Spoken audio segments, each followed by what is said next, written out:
Here we go.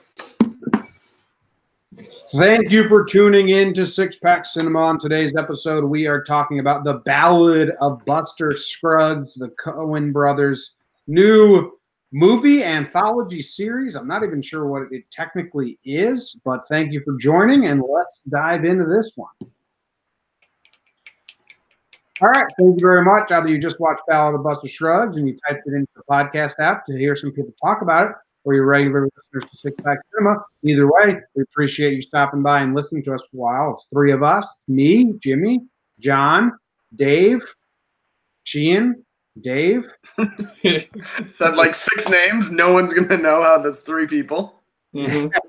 Yeah, so this is different because I remember when we talked about this earlier, I asked you if it was all different stories, and I feel like we did. I think we said they were interconnected because that's what I thought they were going to be. Yeah, we thought they were like 5 chapters of 6 chapters of connection, but it was just short stories. And those going to come together at the end and just. No, the theme was the West, the frontier. Mm-hmm. It was 5 different stories or 6? 6. Okay. So the way we do it here on Six Pack Cinema is first we're going to give our gut reaction, and then we're going to dive into it. And then our popcorn score, which is entertainment factor out of 5, and then our critical. But I think we're going to go story by story. It makes too much sense not to do it that way, I think. I agree. Yeah, so I don't know what you guys did for your total ratings, and we'll get to them at the end. But I rated each thing individually, and then my overall score will be based on the averages of that. I got a critical for across the board and popcorns for each. Yes, that's how I did it, and then I went for across the board as well. So did you guys know they were not connected? No, not until like the last one. The last one, I was still holding out hope. All right, so before we go into each individual story, do you guys have a favorite? Do you have a favorite and a least favorite, and then maybe people will know where we're coming from when we go break them down? Yeah. Yes. I did. Dave, what's your favorite? My favorite was the second to last one, the girl who got rattled. Okay. And then my least favorite was the first one, the Ballad of Buster Scruggs. Oh, okay. So nice old Jimmy and Dave on opposite sides. First one's my favorite. First one's my favorite not by far. My least favorite is the Liam Neeson guy with no arms, no legs. I agree with that one. Least favorite. I didn't think. All right, we'll get into it, but I didn't think that one was bad. What's your favorite, Sheehan? Tom Waits, the panning for gold. Nice. So we have 3 different favorites. It was educational, man. How could you not love that? I like that one. All right. Yeah. So the first one is Ballad of Buster Scruggs, and this is like the most spaghetti western of them all. It's the Coen brothers ode to silly, slapstick, nonsensical westerns. I thought this was a blast. I really, really enjoyed this as an opening. I thought I can't think of his name right now. I knew it, but I think he did a great job. From guy from Holes, main guy, obviously. Yes, Buster Scruggs. Yeah. So you didn't like this one, Dave? Why? I didn't not like it. I just think after seeing the whole thing, it is just so tonally different from the rest of it that it stands out as like a low point to me. Because if they were all more whimsical, I would have liked each of them being whimsical. But this one was very much jokey, and the rest of them weren't for the most part. Well, that was a great thing because you started off the movie all light, happy, and great, and each story progressed. It got darker and darker and darker. Yeah. I disagree. I think by the second one, they're much darker. From the second one on, then I don't think any of them get darker after that. It's just all dark with one. There was a lot of death in the first one too, so it was dark in a funny way. No, they definitely went from comedic to not comedic. Well, if you didn't laugh out loud with the guy with the pan shot, pan shot was great. It's not that I didn't like it. It's just that it is so different from the rest of them. That the tonal whiplash kind of got me. I laughed almost every 2 seconds on this one. I also hated the ending, so I think that probably I liked it up until he died, and then he's just an angel singing, and I didn't like him being an angel singing. Oh yeah, I didn't mind it. I thought it was funny. So my favorite part was when he does this whole intro and he's singing, and then they reveal like that he's going into this tiny saloon, like the tiniest saloon, and then he goes into the next bar, and as soon as he puts his guns away and he walks to the poker table, someone stands up and just, well, this was well timed. And then the kicking of the table to make that guy shoot himself in the head. So I loved it. I loved that so much. And then to start immediately singing, and when they all start joining in, Shirley Joe, I'm like, this is hilarious. And he knew nothing of the guy, but he made this whole ballad about him, his backstory, and how no one will read about how it won't be sad or grumpy anymore. He had no idea who he was. Where'd he go? I loved how he only got pissed off when someone called him like a bad name. Like, no, I am the songbird of Texas. I'm not a murderer. And then he'd murder the person. Yeah. He had so many good lines. When he shot the guy's 5 fingers off and then he was reaching for his other gun. When they made this fella, they forgot to put in the quit. No, the absolute best line, though, is when he got shot in the head and he said, should have seen that coming. Well, dude, this is great for his friend. How amazing was the camera work when they did that? He's looking down at his hat and you see the one bullet hole clean through. So you think, oh, it must have just hit his hat. And then they show the other side of the hat and there's blood all over it. That was really, really cool. Yeah, really well done. Yeah, I'm gonna say throughout all the vignettes, the camera work and cinematography was great. Yeah, focal wrecking through the roof. All right, so what do you give this one popcorn? This Ballad of Buster Scruggs? Because I'm a 5, like a hard 5. I was so entertained. I gave this one a 3. I gave it a 4.5. I took off a half popcorn because I didn't know what was going on at first. It kind of took me a while to figure out, like, oh, this is supposed to be whimsical. He's not just a dopey, weird guy. Yeah, I love it. So I docked it like a half one for my confusion for the first 3 minutes. That's it. All right. No, yeah, like I said, I liked it up until the end. The end was weird, but it was still kind of funny. Also, I thought it was an interesting choice how he had the wings, but the way he was angled up, he was going like belly up to heaven with the wings. Like very bad. Interesting choice. Like that was intentional, obviously, but. Well, yeah, like Jimmy said, it's very like slapstick and spaghetti western. No, yeah, no, it's just I mean, very the interesting. theory and stuff was so fake. Yeah. I got down with the whole thing. I thought it was great. Wings were ridiculously small, but it was just awesome. The second one, Pan Shot with James Franco, is my second favorite. I think they put their 2 best ones, put them 1, 2. I mean, that's what you would do if you were to put them in order. Well, we'll get to that then. I agree, though. It's also my second favorite. I went back and forth between this and The Girl Who Got Rattled. So if you don't remember, James Franco goes to rob the bank. The guy's got shotgun by his feet, and you hear him say like his legs. He says, "What second guy tried to rob his legs got all tangled up." Like, yeah, realize right after, got the guns down there. Pan Shot, that like hilarious when the Pan Shot. The guy runs out covered in pots and pans as armor. Yeah, and they use that same kind of like humor in the fourth one, the one you like, Dave, where you go, dog hole. Yes. Yeah, my only complaint for this one, and the reason it's not my favorite, is because I thought it was too short. This one was like 10 minutes, the whole thing. Yeah, I love that, though. Nice, quick and easy. No fluff whatsoever. Some good jokes, though. Like, they're like, so... Oh, when they're at the second one and the guy's crying, and he's like, "Oh, is this your first time?" That was pretty good. Also, when he's now the rustler saves him, right? So now he's with the rustler talking about loyalty, and then now he gets convicted of being the rustler, and they go to the judge. So, he was a thief. He goes, "Yeah, good enough. Hang him." Yeah. I also like when the rustler's trying to shoot him down, and he's swinging. He's like, "Well, hold still, damn it." Yeah. That was good, though. I mean, the whole scene of, like, that's just what a scenario they created there with him being on a horse with a noose around his neck, and then Indians come and attack, and he's just, like, watching the whole thing, trying to keep the horse still. Whoever thinks that up, the first time you think up that scene, you're like, that's like striking gold.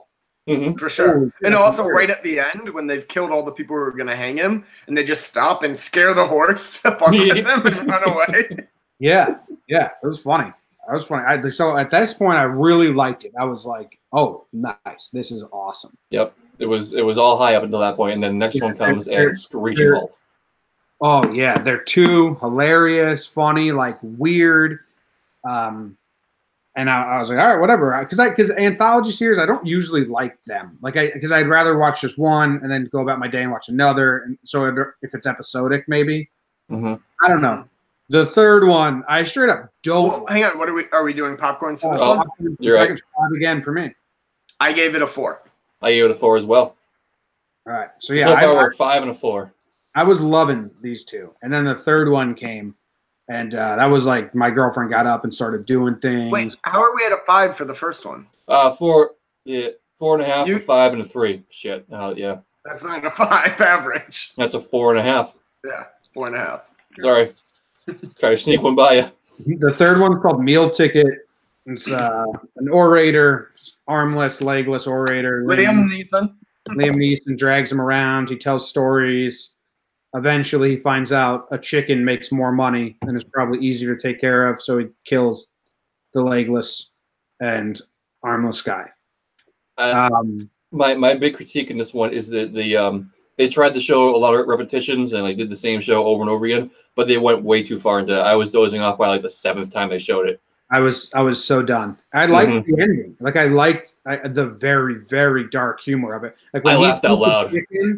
When he bought the chicken, I was like, all right, like this one's funny too. When he saw the chicken doing math and shit, and you knew his head, and he was thinking, "This is easier than taking care of that guy." Having to feed him and drag him around with him to have bringing this like limbless dummy to have sex with a person by putting him facing the corner. So weird. Yeah, but here's like in like a morbid humor way. You're supposed to feel bad for the armless and legless guy, but like I hated him. I don't know why. Oh yeah. He was. I didn't feel anything for him. He was basically an inanimate object, in my opinion. I think that no. When he was in their room and he's having sex, I think you're supposed to feel like bad for him. I think my girlfriend felt bad for him, but I just I felt bad for him, but in a way, like the first time you see him being carried, I was like, that would suck nowadays. And imagine back then, I would rather just be killed than be that person. Well, I don't know. Better home than what he's doing for sure. When he threw that rock off the bridge, though, I was like, "Oh my god!" I was like cackling when he was sitting in the back of the wagon, watching him. Like, wait, why are you going to pick up the rock? What? Threw it over? You see, like his eyes starting like very panicked. Like, what's going to happen? I know it's going to happen. Please don't let it happen. And he knew he was helpless. And I thought that was hilarious because I'm a very dark mind. From him like panicking, and then it like cuts to them just like going down the road again, and then it shows the back, and it's just the chicken. Yeah, he threw him off the edge. Yeah, I like this. I like the story actually. I just hated their execution of it. Yeah, it dragged. It dragged so much. So what are you guys giving this one popcorn wise? This almost made me pause it and say, "I'll come back to the next." Like like I need a breather. I'm giving this 1. I really, it was like, I didn't like it was a brutal watch. It was so slow and boring. I wasn't entertained. Mine was a 2 because I laughed at the murder. Yeah. Let's go. Sorry, I didn't want to cut you off. Yeah, no, I gave this a 4. I really like this one, but for the story, it wasn't as humorous as the others. All right, let me just do quick calculations here. 1 + 2 + 4. Divided by 3. That's 27. Nope. 1 right + 2 + 4 divided by 3. We got 2.5. That's probably fair. Yeah. I didn't like that one at all. My least favorite. Liam Neeson didn't even talk. It was like, what are we doing here? Yeah, but I think he's an actor who's really good at like conveying everything physically. Well, the big names didn't talk on his face. The big names didn't talk at all, really.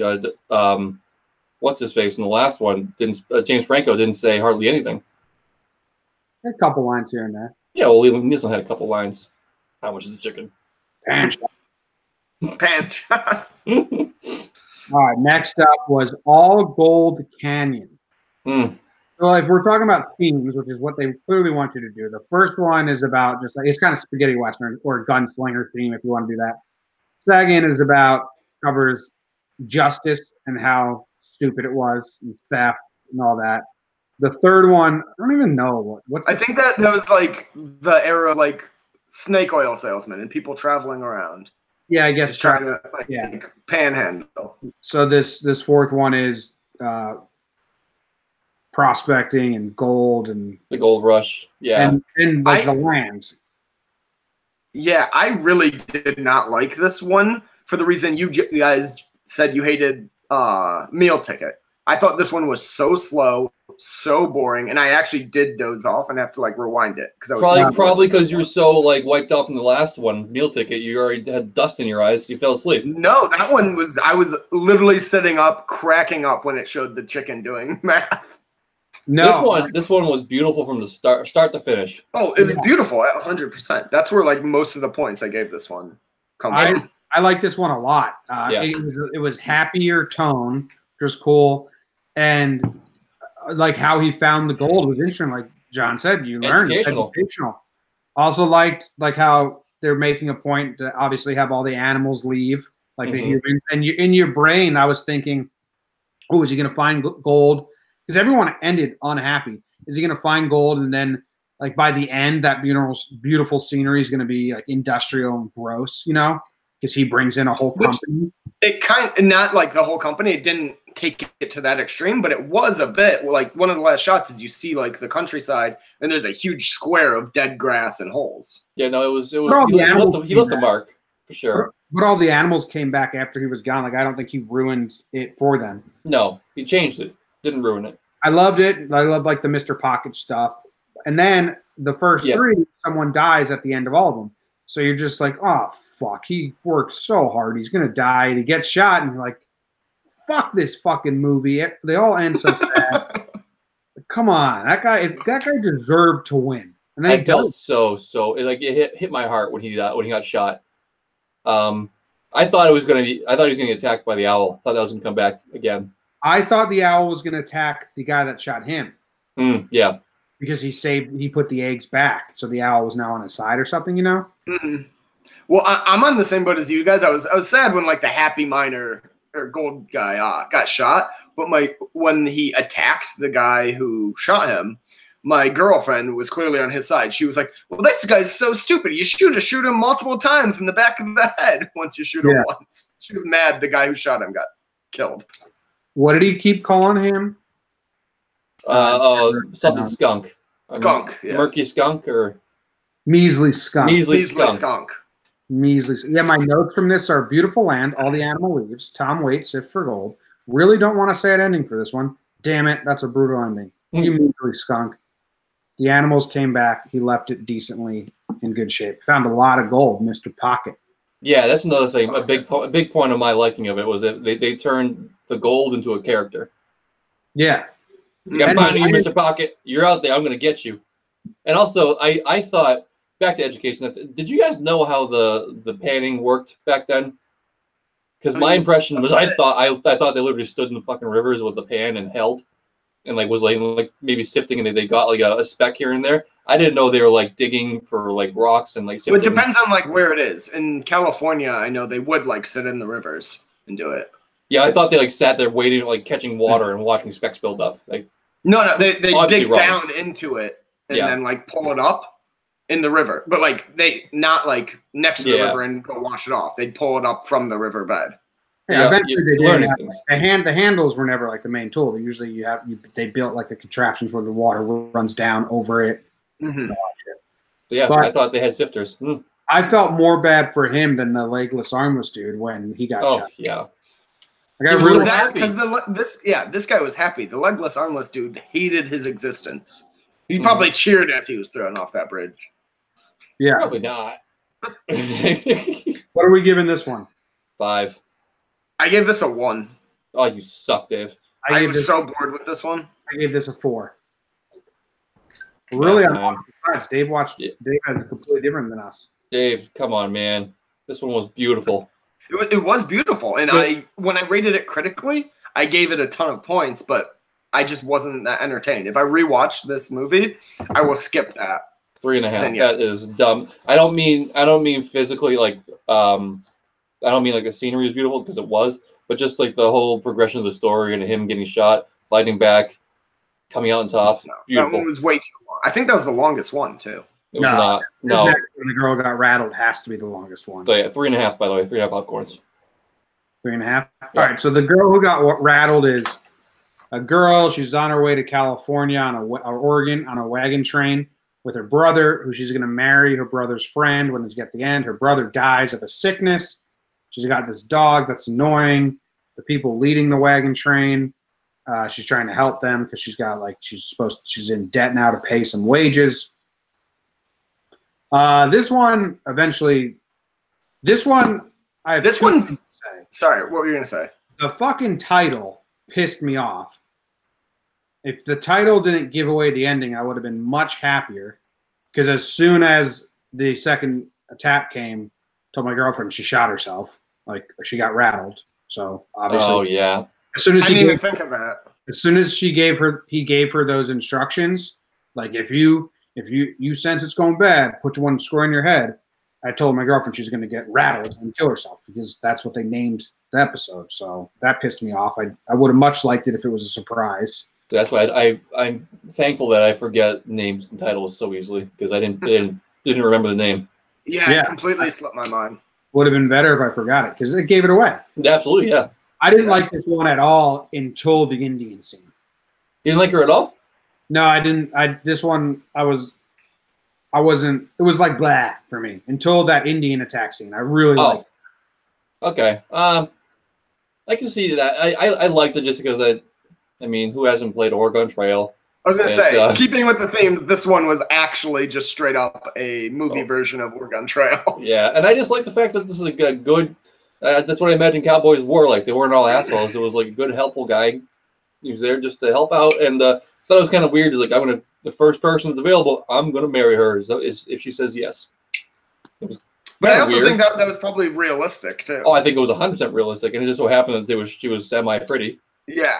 So I like this one because I felt like this was the most full story and felt the closest to a traditional Western. Like this one could have easily been expanded to its own full movie. Yeah. Whereas I felt none of the others could. Yeah, that's true. I'd agree with that. I don't know. I really like the Indian attack. When that Indian was riding side saddle and snuck up on him. Oh, amazing. That was cool. And I loved when you guys mentioned earlier, but when they were running and kept falling in the prairie dog holes, it was like dog hole, dog hole, dog hole. And he knew they were going to make a second attack. That was cool because that guy didn't talk that much the whole short story, and then he knows everything's coming. Yeah, they made it known that he's like, well, he knows prairies like the back of his hand. This is his element, and he absolutely was in every sense of it. Mm-hmm. How is he going to tell Billy Knapp? I love that was written in the book. Like, yeah, I love that. Yeah, Perfect. He had no idea what words he would tell Billy Knapp. I love watching these on Netflix because I rewind. Like when that side saddle thing happened, and when in the first one when he kicked the table and the guy made himself shoot himself, I'm like, oh shit, Katie, we gotta go back. I gotta watch it again. That's fucking awesome.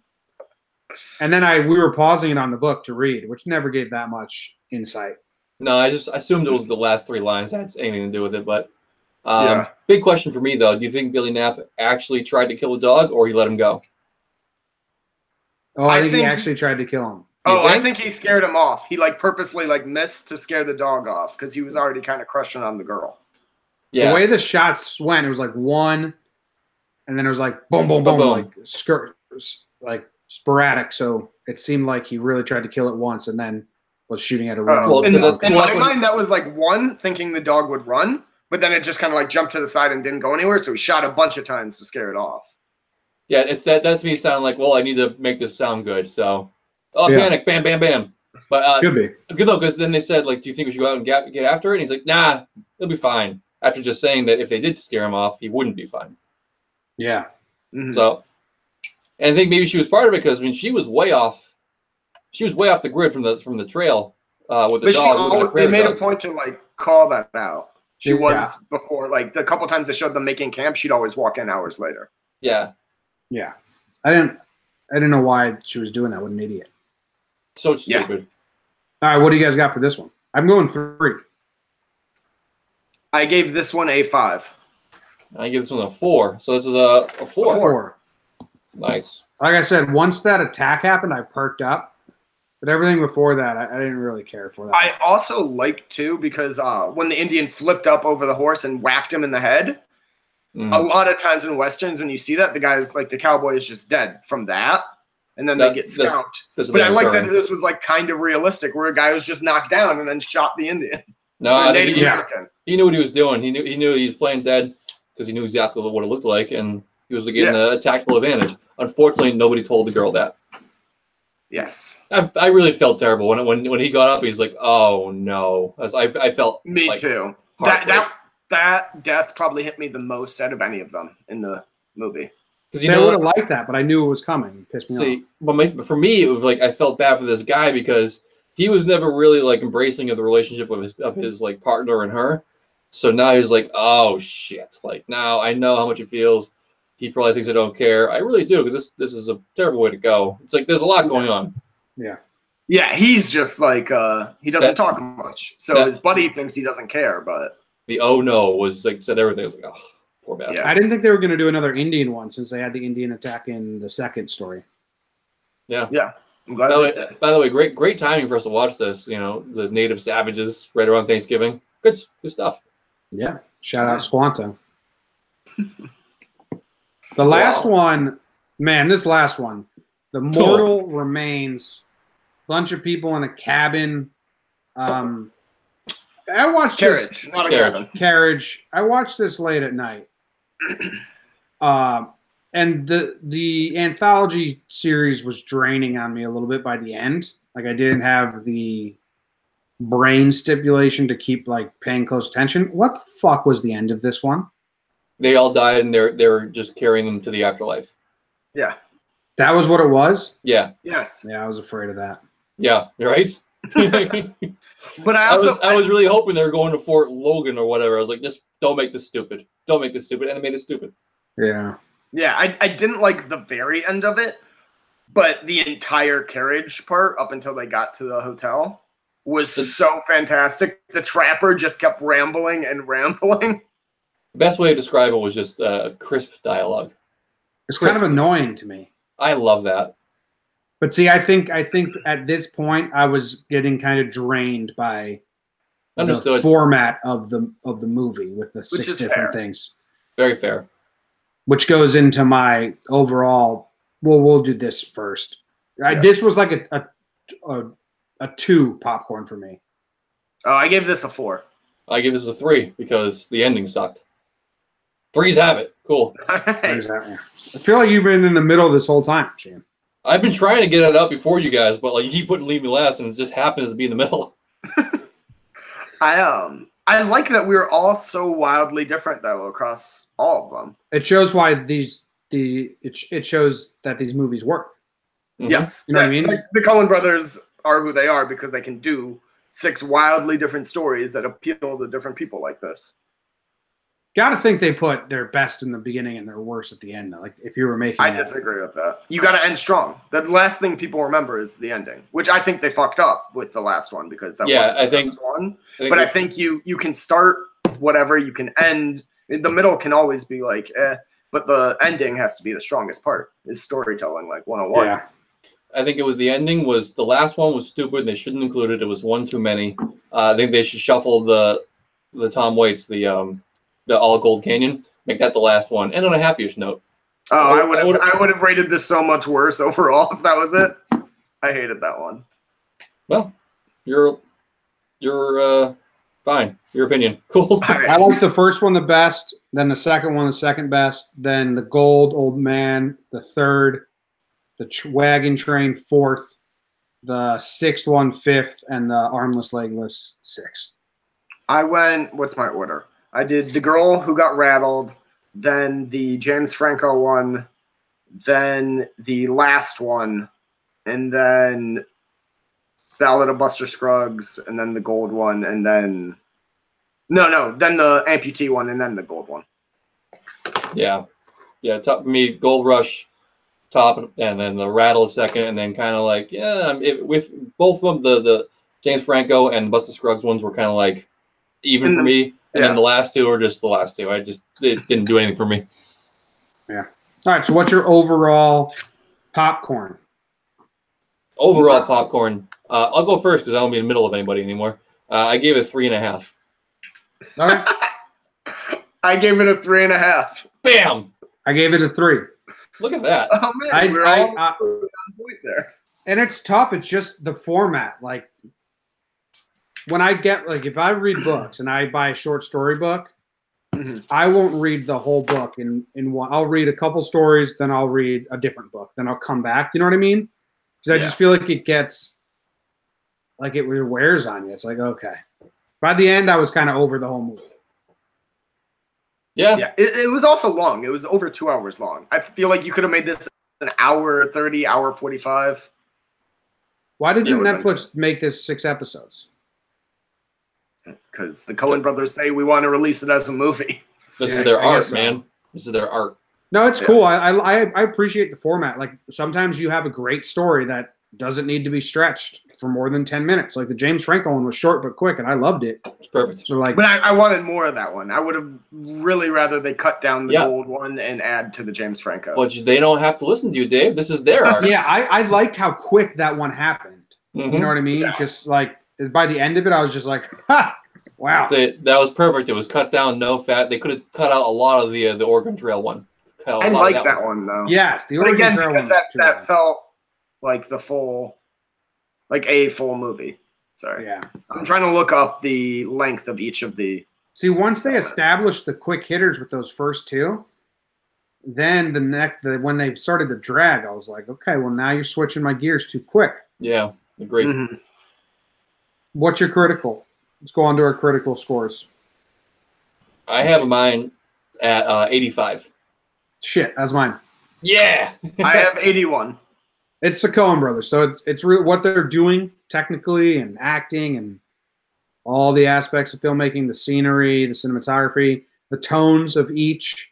I thought were it's really well done. Yeah, I also liked in the James Franco one when the Native Americans attacked, and it's just a portrait view of James Franco, and you see arrows going by him, hitting the people behind him. Yeah, I like that. That was great. That hat shot in the first episode, man, I'm telling you, that's really cool. Whoever thought to do it like that was a really cool shot. I think the table scene, kicking the table, kills me. Tell you, man, the creativity on the first 2, because they were allowed themselves to be absurd. Like the table kicking, shooting off the 5 fingers. Table kicking is hilarious. Yes. And also, I did love James Franco being slowly killed by his horse, just kind of eating and forgetting the guy's being hung on his back. That was the slowest death possible. I loved it. And like I said earlier, when he's swinging back and forth and the guy's just sitting there trying to shoot him down. Hold still, yep. Table kicking is straight out of cartoon, like Cartoon Network. Yes. Yeah. Well, that whole first segment was very, sense. Like I said, whimsical is the best way I can think to describe it. It felt like a live-action cartoon. Define live action. I'll go back and watch the first one and second one probably a couple times and then just not watch any others. I'm definitely going to Google the Tom Waits one again.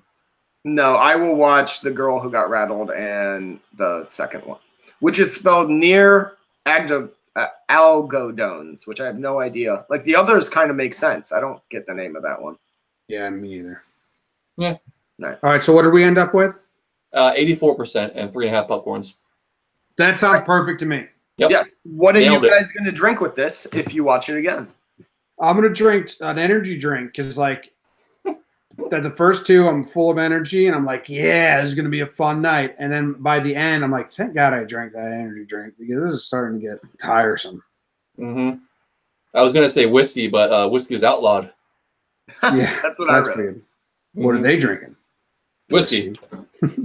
They're outlaws. They're outlaws. Yeah, I actually did drink a cup of coffee with this in the Gold Canyon one. Nice. What do you guys think this got on Rotten Tomatoes?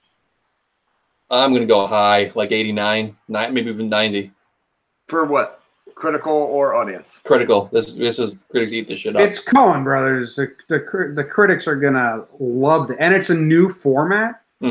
It's if it's below 90, I'll be shocked. But it is Netflix, so that kind of taints it a little bit in their mind. No, but Coen Brothers praise overrides Netflix bias. If True. this doesn't start with a 9, I will be pretty surprised. So the critical is 92. Bam. Okay. What do you guys think this got audience score? 70. What did we give it? 3 stars, which is 3.5. around like 75. 75. 74%. Boom. Look at us. And last question of the podcast. What segment do you think Ben Affleck should have been in, and who should he be in that segment? I think he should have been the guy who shoots Tom Waits in the back. Just feels right. Yeah. I could see him being the cowboy or one of the cowboys. The cowboy that took on all the people. Like I want Ben Affleck in a good role here. Like I want him being the old man that took on all the Indians. Yeah, nice. I could see that. I could also see him as a rustler who abandoned James Franco. Him just being like, I'm getting the fuck out of here. I guess I just wanted to fit into my favorite story. Yeah. The only other character. Cool. All right. Cool. All right. Well, thank you guys for listening. We hope you have a great Thanksgiving. If you're listening to this after Thanksgiving, hope you have a great Christmas and all the days Thanksgiving before next year. I don't know when you're listening. No. I hope you have a terrible Thanksgiving in 2020. Nice. But next year is 19. That too. Okay. My brain works in baseball seasons. Jesus Christ. So like it's already 2019 for real. I've done that a lot now. That's problematic, man. All right, really... stop recording. Okay. See you guys. Thanks for listening. Bye. Isn't that weird? That is weird. Because like the Yankees right now, like it's all about the 2019 season. So you're already in 2019. So I'm already in 2019. So New Year's is just going to be like, I mean, New Year's sucks anyways, but it's just like going to be another Tuesday for you. Yeah, New Year's sucks. It does. I hate New Year's. I used to love it for like 3 years in college, and then I realized, it's fun in college, but then once, Yeah. No bueno. The laptop fans get loud, huh? They do. Yeah. So, I know I can't because I won't have any of my stuff. Are you guys going to